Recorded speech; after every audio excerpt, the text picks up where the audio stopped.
The Bills taking on the Broncos today. The Patriots absolutely should want the Broncos to win. Absolutely, they would rather face Denver than Buffalo, and there are a lot of reasons behind this. Really a ton. One, the Broncos, they only beat the Chiefs 20-13, and the Chiefs were starting Chris Oladukin as their quarterback. We're not talking Patrick Mahomes or even a top 30 quarterback in the league. This is a third string guy. Bo Nix in that game. Yes, the Chiefs defense is good, but he didn't look particularly impressive. 26 of 38, 182 yards, one touchdown, one pick. And that defense, you're going to let Chris Oladukin put up 13 points and keep it close.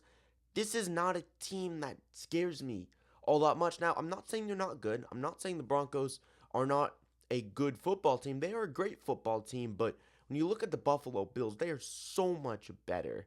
In comparison, let's just take one team. The New York Jets, a team the Patriots absolutely blew out of the water in their games. They beat them solidly in one, 27-14, and then they killed them in another one.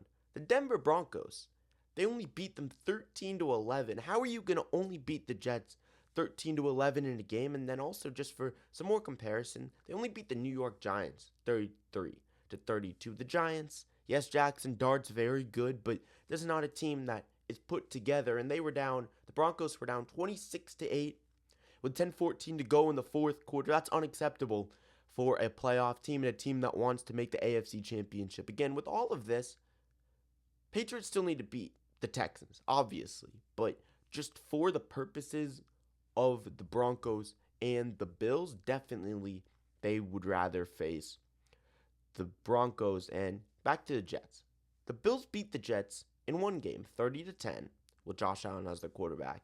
And again, what I find even more crazy and impressive, they beat them 35-8 with Mitchell Trubisky as their quarterback. Mitchell Trubisky, he's the backup. They were up 35-0 in that game as well. And you take another game, the Broncos. They only beat the Washington Commanders 27-26. They should have lost that game. If they don't tip that ball at the last second, they lose.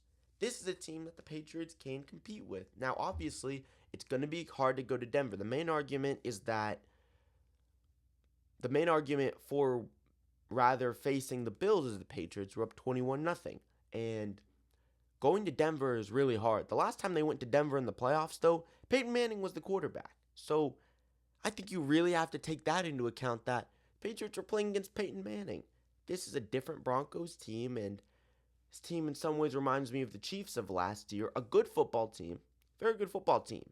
But now again, I'm not saying Bo Nix is Patrick Mahomes or anything, but in the way that they get a lot of close games, they're a clutch team, but if they play a team that's a little bit better, they could really get exposed. And that's what we saw with the Chiefs and the Eagles last year. Just experience in the playoffs. Although playing in Denver is very hard, Josh Allen, he's been to 2 AFC championships in the last 5 years. He doesn't have Mahomes standing in his way. He's going to be so hungry to win games. And yes, the Patriots beat the Bills. I think maybe it's 50, basically 50-50 Patriots-Bills. If we're being honest, maybe 52-48, 55-45 Patriots. If you're being really generous for the Pats, but that's basically a coin flip. I think it's more like 60-40, at the very least 55-45 Patriots beat the Broncos. I think the Patriots should be the favorite. They would probably be the favorite by 1.5, something of that nature. It would be close. Not saying it would be a cakewalk, but I do think the Patriots can go to Denver, even with that extreme home field advantage in favor of the Broncos. This is still a game the Patriots can win.